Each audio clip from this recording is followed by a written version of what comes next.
La inspiración es uno de esos grandes misterios del arte y de la vida, y precisamente es su naturaleza evasiva la que le da ese carácter lejano e inaccesible, y le hace ver como algo inaprensible para el mortal ordinario. Es ese abismo que nos separa de ella, lo que ha llevado a muchos a buscar un puente, una forma de conectarnos con esa fuente de innovación y originalidad, y uno de los atajos que más se proponen es por medio de las drogas. Y es que, así como las enfermedades mentales, las drogas suelen ser vistas, junto a los trastornos mentales y a los traumas psicológicos, ya no como un camino a la iluminación creativa, sino como la razón misma de la inspiración artística. La idea del poeta maldito, drogadicto y triste, o la idea del rockstar autodestructivo, son solo algunos de los retratos de esta visión general que tiene la sociedad del artista y su dudoso proceso creativo. Pero que las drogas formen parte habitual de la ecuación creativa, ¿equivale a considerarlas una fuente de inspiración? ¿O aún peor, a considerarlas la fuente de inspiración? Vayamos por partes.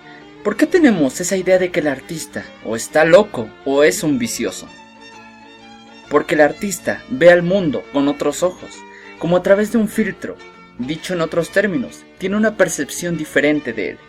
Y bingo, tanto las drogas como los trastornos mentales producen alteraciones en nuestra percepción. Como consecuencia, las drogas y la locura son la puerta a la creatividad. Claro, esta es una versión reduccionista del problema, una forma muy simple de entender eso de la percepción que tenemos de la realidad.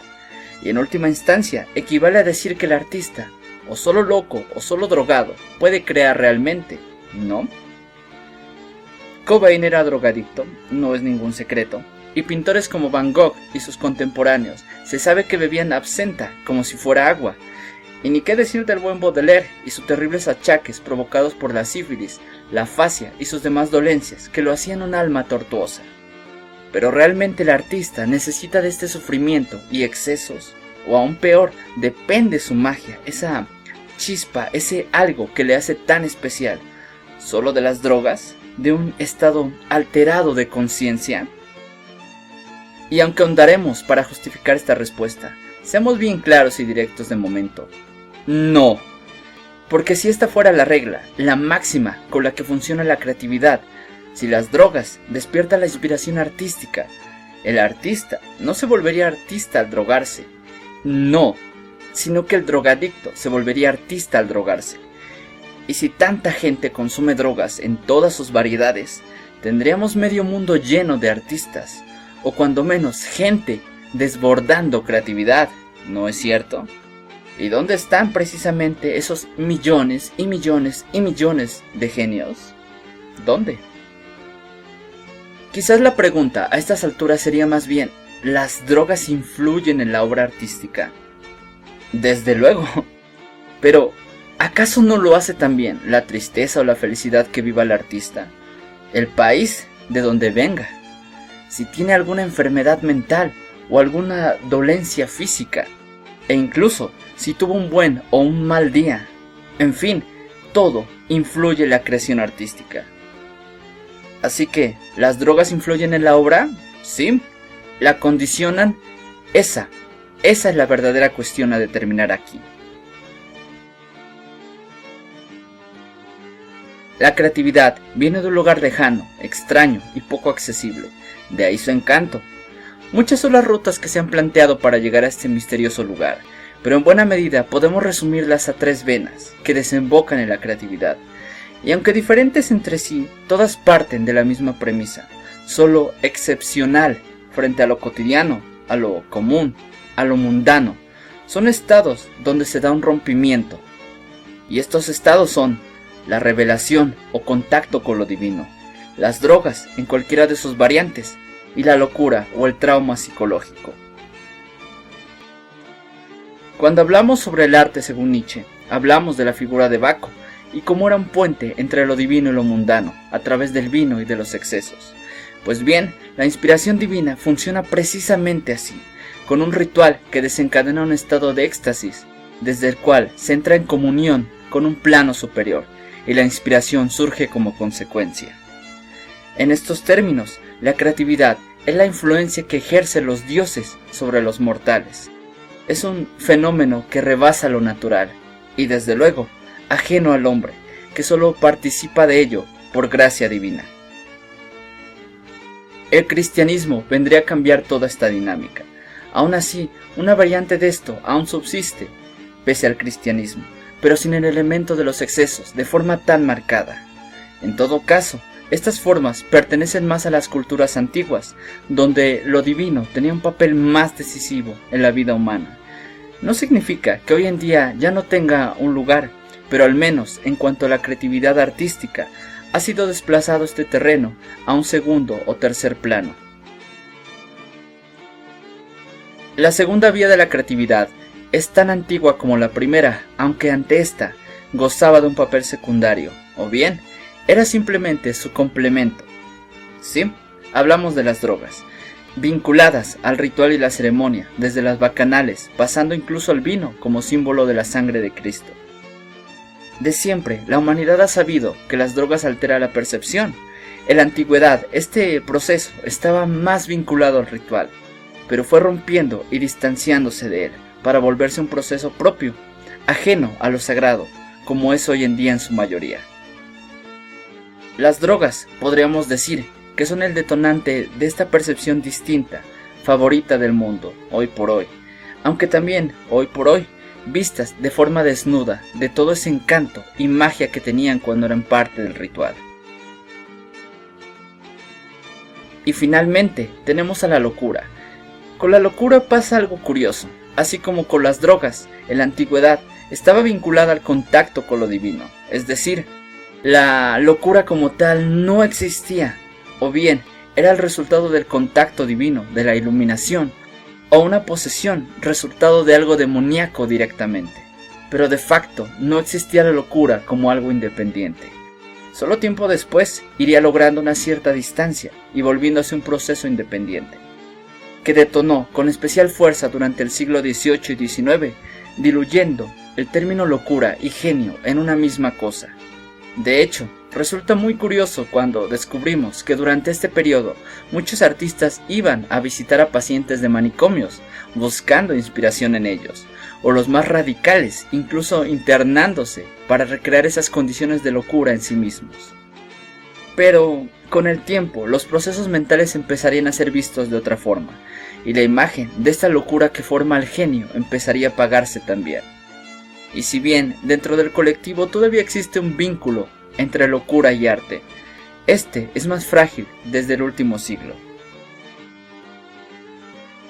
Pero a estas tres vertientes podremos agregarle una cuarta, más olvidada, o mejor dicho, más ignorada, porque se aleja diametralmente de esa premisa mágica y misteriosa tan atrayente. Y esa vertiente es el cultivo mismo de la creatividad, alimentándola con nuevas experiencias y conocimientos de toda índole, incluyendo, desde luego, a la ciencia misma. Si no piensen en Isaac Asimov, es una vertiente que mama de libros, de otros artistas y de diseccionar las vivencias mundanas en pro de encontrar su sustancia. Entonces, esa inspiración no solo florece de estados alterados de la conciencia, ¿verdad? Pero aún aclarando eso, seguimos un poco al aire, ¿no? Todavía hace falta una pieza, una pregunta clave. Y es que, a estas alturas, creo que estamos olvidando la pregunta más básica de todas. ¿Qué es la creatividad? Creatividad es un término que ha cambiado mucho con el tiempo, y más que en un significado exacto, lo ha hecho en cuanto a la percepción que tenemos de ello, o aún mejor dicho, a su valoración. Actualmente, cargada de un halo positivo y vista como una virtud cardinal, ya no solo en el artista, sino en todo mundo. Sí, quizá podríamos hablar de la era dorada de la creatividad, pero no siempre la creatividad fue vista siquiera como una virtud. En la Edad Media era vista como algo blasfemo que atentaba contra lo establecido, y todavía a principios del siglo XVIII, antes del boom del genio artístico, no era un término relevante. El orden dependía más de perpetuar los modelos ya establecidos que de innovar. Sería precisamente a partir del siglo XX que la creatividad adquiriría un matiz más positivo vinculado a la creación y por ende a la producción. Creatividad pasó de ser una forma de designar un quehacer ocioso y que atentaba contra lo bueno y lo establecido, a un modo de producir cosas, a la capacidad de creación del ser humano.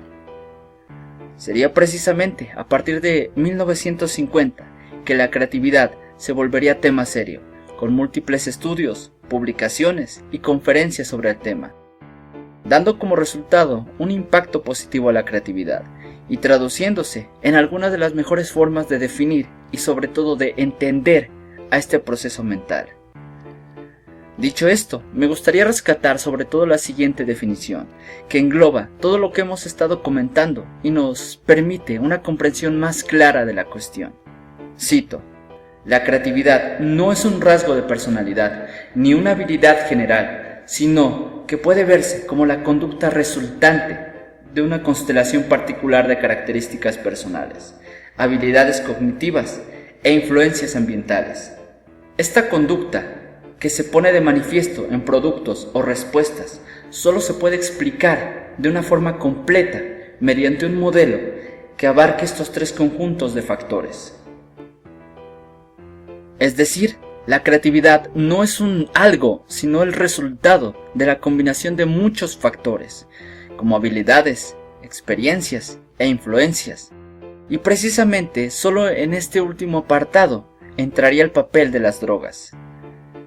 Así que volviendo a la pregunta inicial, ¿las drogas influyen en la creatividad e inspiración artística? Sí, desde luego.